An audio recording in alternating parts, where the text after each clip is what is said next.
You've heard of him, haven't you? The legend, the myth that lived beneath the water. A man who was not only part Atlantean, but part human. A man whose love story goes on to conquer those for decades.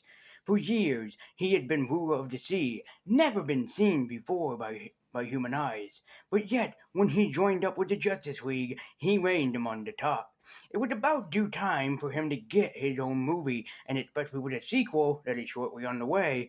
I think it's about due time that I pay this movie some respect and tell you my thoughts and opinions on it, since I've never officially done a review of this movie. I feel like I should be slapping myself silly for saying those words.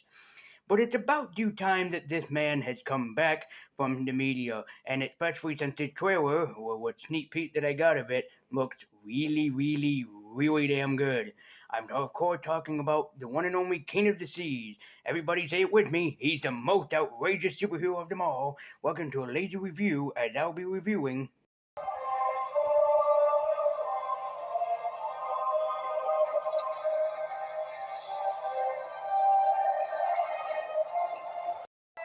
thus, I turn back the invasion of the Anemones. You can read more about that adventure in my new memoir. Greetings, geeks and nerds, I'm Ladies Universe, and I'm White and Nerdy.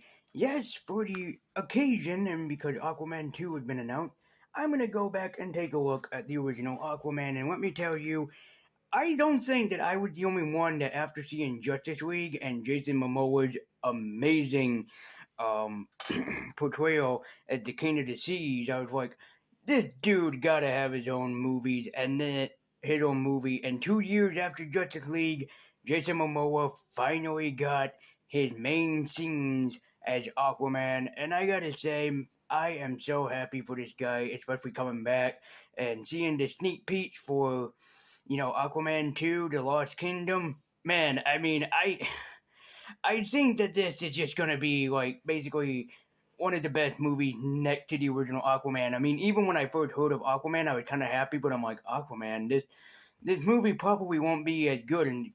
And do record, I love Jason Momoa from Justice League. I think that his performance as the King of the Seas was very great. But I was kind of skeptical and being like, could he handle his own standalone movie? And I am happy to say that Jason Momoa had proved me wrong and proved my skepticism wrong, because this movie is truly outrageous. I'm going to keep making John DiMaggio Aquaman references, and if you don't like it, you can click off of this damn video, because I just do not care. But I really did love Aquaman. This was a very great, amazing superhero movie about kind of a lesser known superhero. Kind of. I mean, Aquaman's not as popular as like Batman, Superman, or even The Flash, for God's sakes. I mean, man, when I first saw the trailers, I would admit I was kind of skeptical, but then after seeing the film, I'm happy to say that this blew me out of the water, pun intended. This is such an amazing and creative superhero movie, like I said, about kind of a lesser known superhero that the world doesn't really, so to speak, know about, truthfully. I'm not gonna lie though, growing up, I know that I said that I'm a big fan of both Batman and also Spider-Man. Spider-Man's my most favorite superhero of all time. But give credit where credit is due, even as a kid. I freaking loved Aquaman. I always imagined like having the power to breathe underwater, to talk to marine life and everything. It would be such fascinating. The problem was, before this point, getting copyright for an Aquaman movie was very difficult. There was supposed to be, I don't know if anybody remembers, I might have to tell Erod to do it for his Legends of Fandom. Anybody remembers that really weird drama Aquaman series that we were supposed to get, only the pilot was made and it was never made into a series? Yeah. Anybody remember that? I remember checking it out on YouTube, and it's kind of looked good, but we can't see past the finished product. Aquaman also appeared in Smallville. Weirdly enough to say, he made a cameo in Smallville, but then again, so did The Flash to the Rascal Flatts song Feels Like Today. Country music fan, I love Rascal Flatts. I don't care what anyone says in this video, or in the comments down below. But, I've always imagined, like, Aquaman should have his own debut movie. It took a long time to get it. But I also hate the joke that people make about Aquaman, especially like Family Guy, where it's like, oh, Aquaman can't do nothing out of the water. Okay, while true Aquaman's domain is the water, you have to remember Aquaman is still very strong. He had basically armor plate like a fucking rhino, for God's sake. His skin is like hard armor. He is amazing both in the water and also out of it. And also, you know something? The ocean is less explored than space. The ocean is deep. There are creepy things in the deep ocean. Creepy things that we don't want to see. Aquaman can control those creepy things to come and kill us. Just remember that next time when you're out there in the ocean going, nothing can hurt me, while basically Arthur Curry is down there going, oh yeah, I heard those things you said about me. Let me just call the deep sea friends and we'll talk. But in all seriousness, I've always wanted an Aquaman movie, and does the 2019 film hold up to basically kind of an underrated superhero? I mean, basically for Aquaman and the Justice League, he's kind of not really like popular, like I said, unlike Superman or Batman or Green Lantern or Wonder Woman. Aquaman's kind of like popular, but also underrated, if that makes sense. Like he's in between the lines, but I think the 2019 movie does him fully justice. The acting is just amazing in this movie. I really did like all the actors in this movie, and especially Jason Momoa, who did an amazing performance as the King of the Sea. And also, when I heard that Nicole Kidman was going to be in this movie, I was like, really? Nicole Kidman? She can't be badass like her badass days were behind her. Well, shush my mouth when this movie happened. Nicole Kidman's performance in this was just nothing short of amazing. She really brought her A game to the screen, and she really did give birth to Queen Atlanta, Aquaman's mother. While people can pick on her for what happened between her and Johnny Depp, I really do like Amber Heard's performance in this movie as Mera. She did an amazing job. Plus, I gotta give her credit. Her chemistry with Jason Momoa was nothing short of freaking amazing, and I love the chemistry that the two of them shared in this movie. I've never been so high up or so far from home. But at least you're home.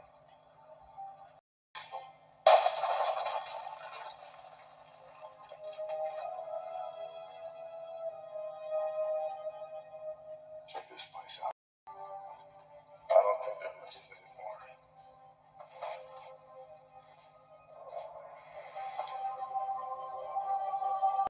Now, back in 2019, when we had movies like Aquaman and Shazam that came to the big screen, I have to say that both Shazam and Aquaman performed well for being comic book movies. But truthfully speaking about movies from 2019, if you have asked me like which film was more of my favorite, Aquaman or Shazam, I would tell you Shazam, because I think that movie did a great job at summarizing Shazam, a basically kind of really obscure DC character. You can go back and read about his history. He had a long history of being at DC, and also Aquaman. And I think that, Shazam was just better because it brought big life to a character that I really always had a love for. I always loved, Shazam, aka Captain Marvel. I really did love that character, especially when I learned about him as a teenager. I always thought he was freaking awesome and amazing. And when I saw the 2019 film with Zachary Levi, I was like, this is just, pure amazing. But Aquaman is definitely the second best film I've seen in 2019. The acting was great, the special effects were amazing, the fight scenes were just superb, and, like nothing that's been seen before. And I have to say that a lot of the fight scenes and special effects in this kind of remind me of the Tom Holland Spider-Man films, which is a compliment. That's not a complaint. I'm not going to come in here and be like how Rotten Tomatoes is now paying people to be honest and give movies good reviews instead of bad reviews. How's that going for you, Rotten Tomatoes? How's it going for you? I still think that's a dumb shit thing for you people to do. You should be honest with movies like I am. I'm a YouTube critic, in a sense, but only for myself. Been a movie critic for basically like all my life. You people are more rude and harsh to movies than me. I also wanted to make a Rotten Tomato joke so damn badly in this movie, and it was worth it. But I'm part of Aquaman. I have to say, I was surprised at how many references that they did to Aquaman's past in this, and especially having two villains instead of one, which is pretty surprising. They got both Black Manta and Ocean Master, but I kind of don't like what they did, similar to what they did with the Joaquin Phoenix Joker movie that I loved and was one of my top 10 films last year, where they gave him a name. I was like, yeah, but Black Manta's not supposed to have a name, but I gotta say, I really did love the villain performances in this movie. But these are some of the best fight scenes that I have ever seen in quite a long time in a movie, and quite frankly, they did the underwater sequences very, very well. And that was another complaint of mine too, because I love underwater stuff and I love under the sea stuff. I was very worried that the fight scenes wouldn't be as amazing as they are, but truthfully, I was wrong. But man, oh man, when Black Manta showed up, holy shit, did this movie turn from a freaking 10 straight up to an 11, god damn. I've always been in love with the Black Manta character from Aquaman's past, and I always thought he was badass in his own right, but god damn, the way that he performed in this movie was great. And also, I loved Black Manta's backstory that they gave him in this film. It wasn't really needed, but it felt necessary to be basically in love and captivated and relatable to this character. I also loved how they gave more of a reason as to why Norm hates Arthur, and there is a very good reason why Norm hates Arthur throughout the majority of this film. It's pretty impressive. I also love how this film explained how Arthur basically was trained to use his powers. He had a trainer and he just didn't learn on his own. He was trained to take the throne from Norm Orm right as soon as he was born. But I also love that this movie took its time to establish that he's supposed to be the king of Atlantis whether he wants to or he doesn't, and the majority of the film is he doesn't want to. But while Aquaman is supposed to be the king of Atlantis, he's supposed to be the king of the Atlanteans, he's supposed to unite his people. That's the entire goal. But the fact of the matter is that he doesn't want to because he feels betrayed by the Atlanteans because of what they did to his mother. See, very much similar to Hiei from Yu Yu Hakusho, they almost have a very similar origin. I'm a Yu Yu Hakusho fan, so I'm gonna push up my glasses ever so nerdily and blow your mind. Hiei's origin is that he was born the son of two nuns. Yes, basically, he's the bastard child. Kind of, in a sense, between two lesbians, and then when he had his father, who was supposed to be a knight, who inbred his mother, he was born out of impurity because his mother was a lesbian instead of being born being in servitude of this knight who was chosen to be her husband. Kind of the same thing here.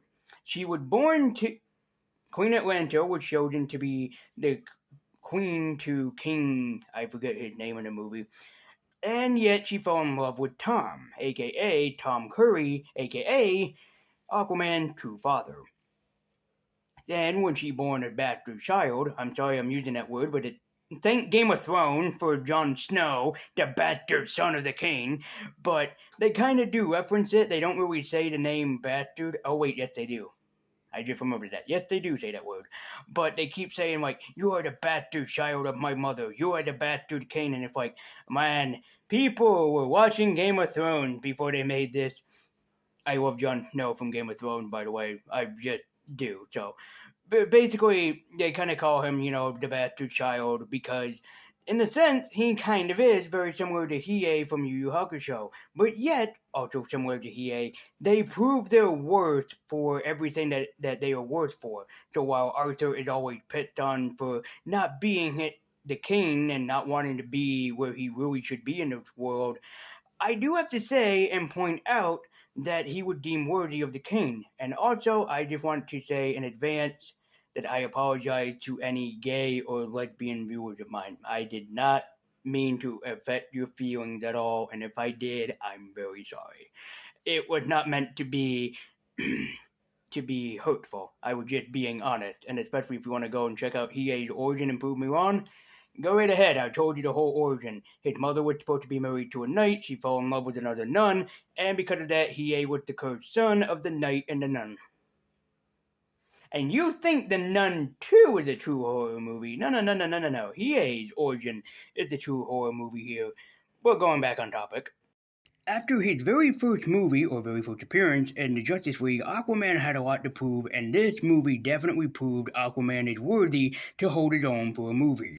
And let me know what you guys thought about Aquaman. Did you like it? Did you hate it? Are you excited for the sequel like I am? Let me know in the comment section down below because I really do love Aquaman to pieces. Aquaman definitely had a lot to prove when he went up to the big screen. See, he only made a debut appearance 2 years prior in Justice League, so making his own debut movie was definitely necessary. And this movie definitely gave us, or me, everything that I wanted in an Aquaman movie. They used his 90s origin, the more infamous one, the one that people can still relate to. Aquaman's earlier origin was not really that great, so I'm glad to see that they stuck with the 90s origin. That's the more popular version for Aquaman. They really brought life to this wonderful character, and Jason Momoa really captured the Justice League and Justice League Unlimited version of Aquaman, while a little bit of the past Aquaman. He's jokey, but at the same time, he has a heart of gold, and he will really make you praise the beluga whale heart of the man who is truly outrageous. I also have to point out that Amber Heard did an amazing performance as Queen Mara. I was kind of afraid when they casted her as Mara, but then I was surprised of how good that she was in the role. The villains were amazing. Both Black Manta and Ocean Master were very supreme. I'm surprised they got frickin' action superstar Dolph Lundgren in this movie, and also the Green Goblin himself, Willem Dafoe, who 2 years later would make his debut appearance yet again in Spider-Man No Way Home. But aside from that, Aquaman is truly an outrageous film. It has a great director, an amazing story, a terrific cast, some great special effects, beautiful composed music, and everything else.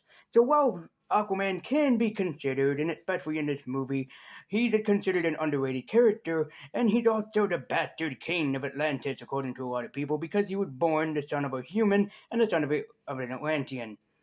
But, however, Aquaman still holds its purpose. He's a great superhero. While he is unknown, this movie, and definitely his sequel, will get more people to learn about him.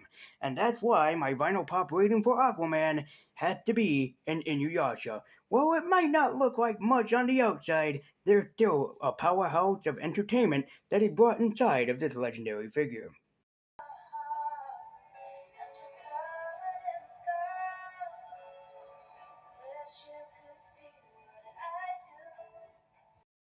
Number one, I know, the Flash shirt is very unleading or misleading. I don't have an Aquaman shirt, and also on my Justice League shirt, there is no Aquaman. So, yeah. Also, show of hands, how many people thought I was gonna give Aquaman the rating of an Aquaman? Show of hands, come on. But anyway, guys, thank you so much for watching. Be sure to like, comment, and subscribe. You can join me at my own kingdom at Twitter with a link in the description down below. And if you would like to be above my kingdom and unite together, be sure to subscribe to the channel. So let me know what you guys thought about Aquaman, and let me know who your favorite under the sea superhero is. Is it Aquaman? Is it Nemo the Submariner? Or is it a character that I have never heard about before? Let me know in the comment section down below. Because there's always going to be that one superhero that's undersea that no one has really heard about, and then when people tell you it, you're like, really? And you just do a whole bunch of interesting research. I've been there before. So let me know what you guys thought about Aquaman in the comment section down below. If you liked it, do you hate it? And are you excited for that sequel? Because I sure as hell know that I am. I am very awaiting for the sequel, and I'm hoping that the sequel is even better, or if not better, has the same impact as the first movie. So thank you guys so much for watching. I believe the universe. I'm Boy Nerdy. Keep geeking on, and as always, guys, take care.